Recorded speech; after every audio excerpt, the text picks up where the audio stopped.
लिए नहीं, लोक हितम नृप, लोक के कल्याण के लिए आपने पूछा। पहला शब्द निकला वरीयानेश।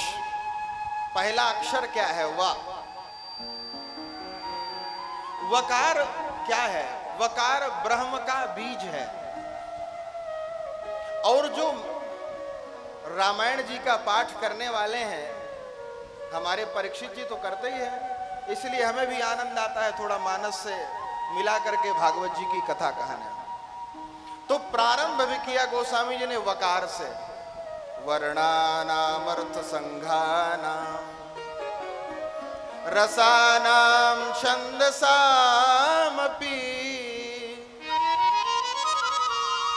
मंगलानाम च कर्तारो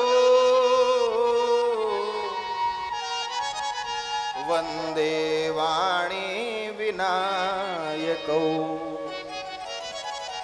प्रारंभ किया वकार से और विश्राम, ते संसार पतंग घोर किरणै दह्यन्तु नो मानवा। विश्राम भी वकार से और प्रारंभ भी वकार से। इससे बता दिया मानो इसमें पूरा ब्रह्म तत्व रखा है और अन्यान्य कोई वस्तु नहीं है।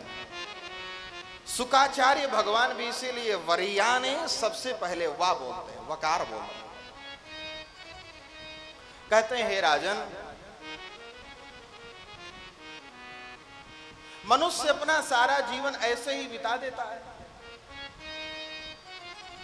निद्रया ह्रियते नक्तम विवायेन च वावयः दिवाचार्थे हया राजन कुटुंब भरणे नवा।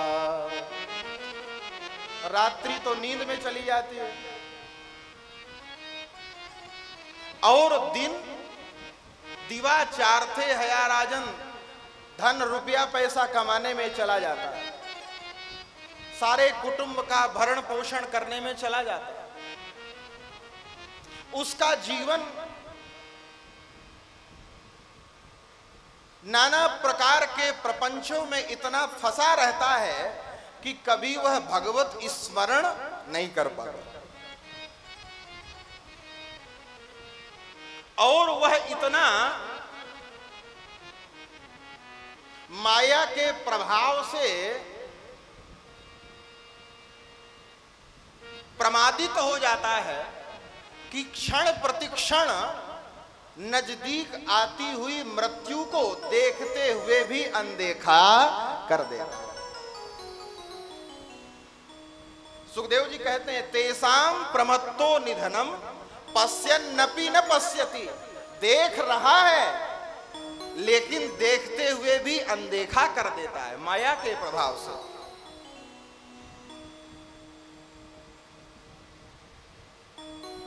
माया का ऐसा प्रभाव है जिसके कारण देख करके भी अनदेखा कर दे। स्वामी राम सुखदास जी गीता प्रेस में उनके द्वारा बहुत सारी लिखित पुस्तकें हैं, बहुत विलक्षण महापुरुष हुए और उन्होंने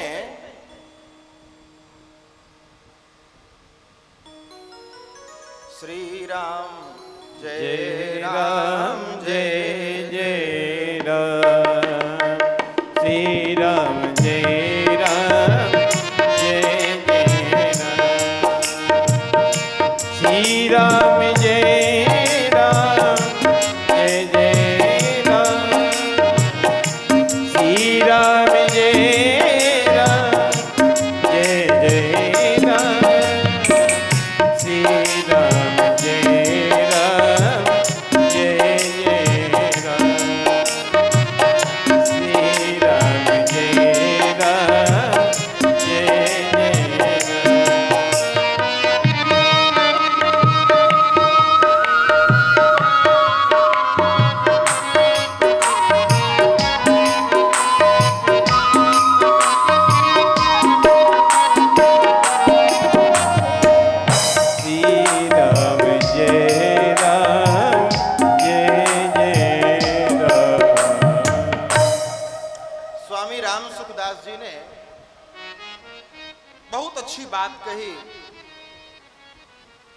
वे कहते हैं तुम तैयार नहीं हो, बाकी सब तैयार है। तुम सोचते हो मेरी मृत्यु नहीं होगी, मेरी मृत्यु के बाद हाहाकार मच जाएगा, बोले कुछ नहीं होगा।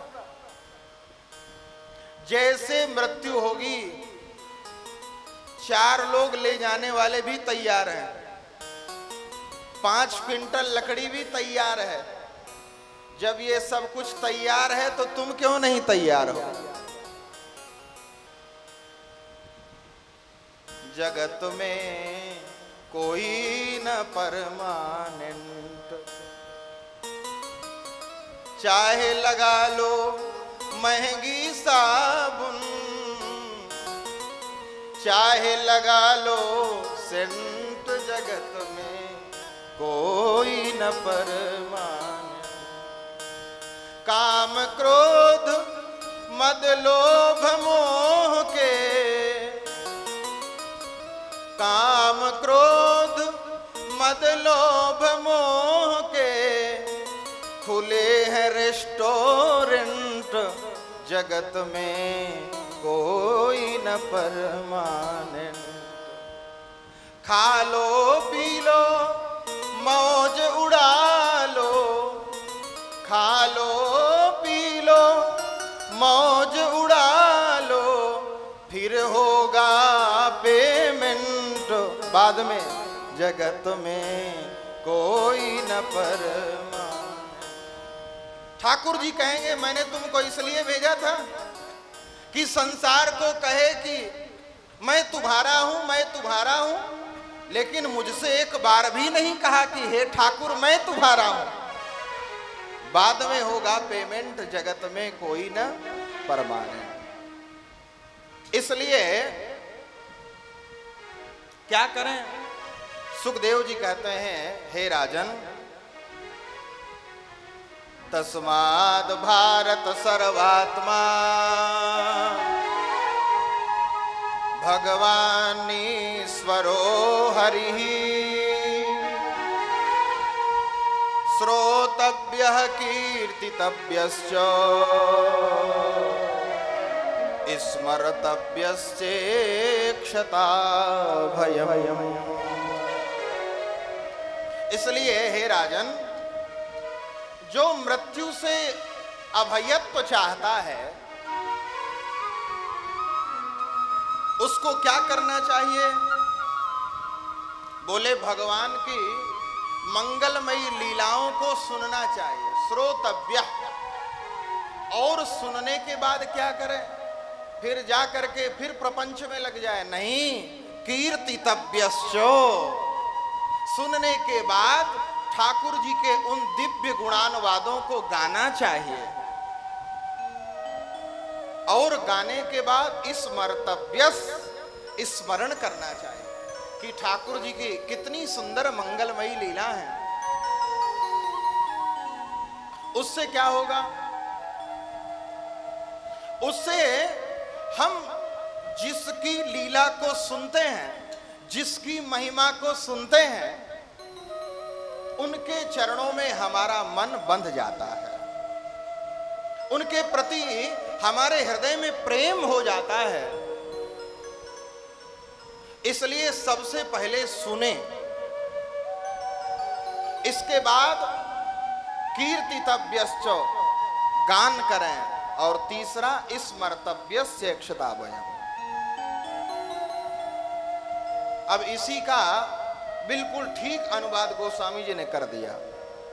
राम ही सुमिरिय गाइय, राम ही सुमिरिय गाइय, राम ही सुमिरिय गाइय, राम ही सुमिरिय गाइय, राम ही संतत सुनिय राम गुण ग्राम ही, संतत सुनिय राम गुण गान, संतत सुनिय राम गुण ग्राम, संतत सुनिय राम गुण गान। राम ही सुमिरिय गाई, राम है।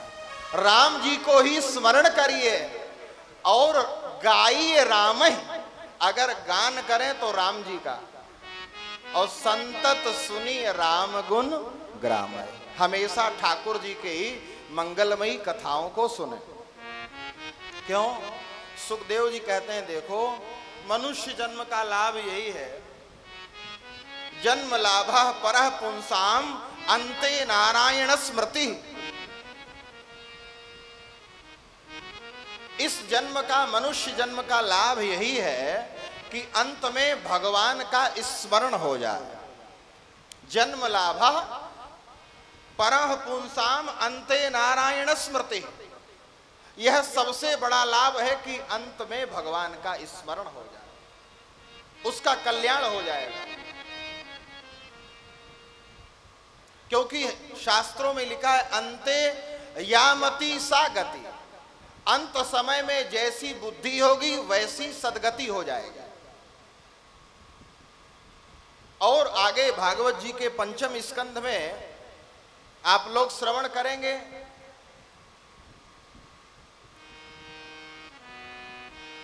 भरत जी के चरित्र का, मृग का स्मरण रहा अंत में और उन्हें मृग योनि में ही जाना पड़ा। तो कोई यह भी कह सकता है कि अगर अंत में भगवान का स्मरण करने से काम बन जाएगा तब तो ये बहुत सरल साधन है, अंत में हम भगवान का नाम ले लेंगे और हमारा कल्याण हो जाएगा।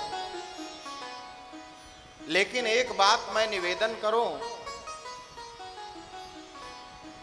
जिसने जीवन भर कभी भगवान का भजन नहीं किया, भगवान का नाम नहीं लिया, भगवान की कथा नहीं सुनी, अगर वह चाहे अंत में भगवान का स्मरण कर लें तो बहुत मुश्किल है।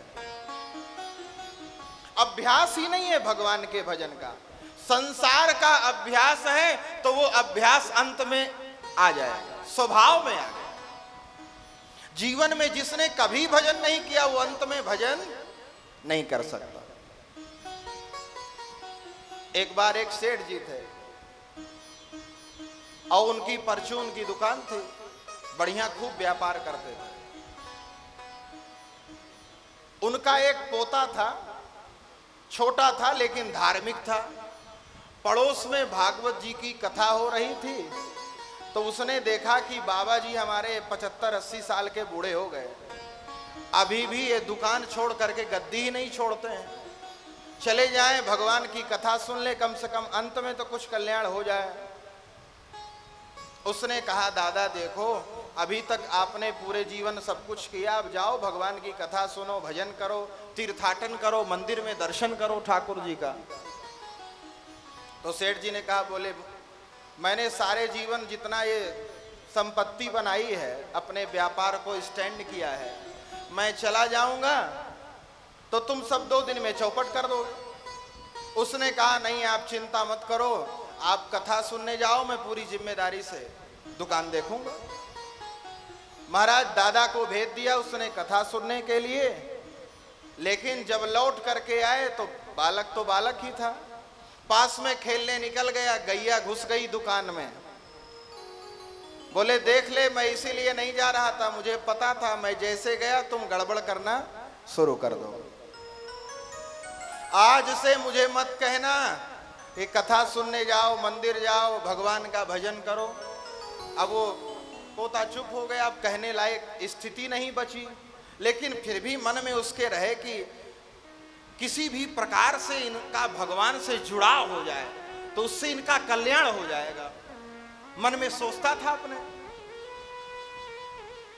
और संतति का धर्म भी यही है कि अपने माता पिता और पूर्वजों की सद्गति हो जाए, ऐसा यत्न करे, तभी वह संतान है। लिखा है शास्त्रों में, पुत्र कौन है? बोले जीवतो वाक करणात क्षया हे भूरि भोजनात् गया पिंड प्रदानाच त्रिभिः पुत्रस्य पुत्रता 3 कार्य करे तब वह पुत्र कहलाने योग्य है। पहला, जीवतो वाक करना, जीते जी उनकी बात माने। ऐसा नहीं कि जब जी रहे हैं तब बुलावें पूरब जाए पश्चिम और बाद में फिर कुछ भी करे, कोई अर्थ नहीं। जीवतो वाक करनात्, और जब मर जाए तब छयाहे भूरी भोजनात्, खूब ब्राह्मण साधुओं को उपवावे। और तीसरा कार्य, गया पिंड प्रदानाच, गया में पिंडदान करे, तब त्रिभी पुत्रस्य पुत्रता, तब उस पुत्र का पुत्रत्व होना सफल है कि हाँ वह पुत्र है। उस पोते ने सोचा कुछ करे, तो उसने एक दिन अपने दादाजी को बैठाया गाड़ी में, कहा चलो एक जगह ले चलते हैं, शायद वहां ले जाए इनकी बुद्धि खुल जाए कुछ। इस स्मशान के पास ले गया, यहां देखेंगे कि ऐसे ही एक दिन हमको भी आना है, तो शायद भगवान के भजन में इनकी कुछ प्रवृत्ति हो जाए।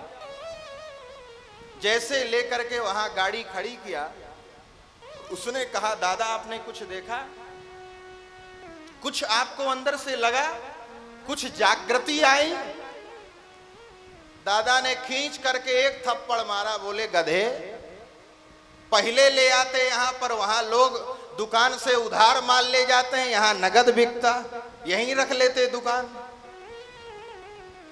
वह पोता समझ गया इसने जीवन भर यही किया है, इसको इस स्मशान नहीं यमराजो लेने आएंगे तब भी दुकान के लिए दौड़ करके आए। जिसका अभ्यास जैसा है वैसा ही अंत में बना रहे। सुखदेव जी कहते हैं जन्म लाभ परह पुंसाम अंते नारायण स्मृति, अंत में भगवान का स्मरण हो। जो म्रियमाण है उसको क्या करना चाहिए? बोले सबसे पहले 4 चीजों का अभ्यास करे। जितासनो जितश्वासो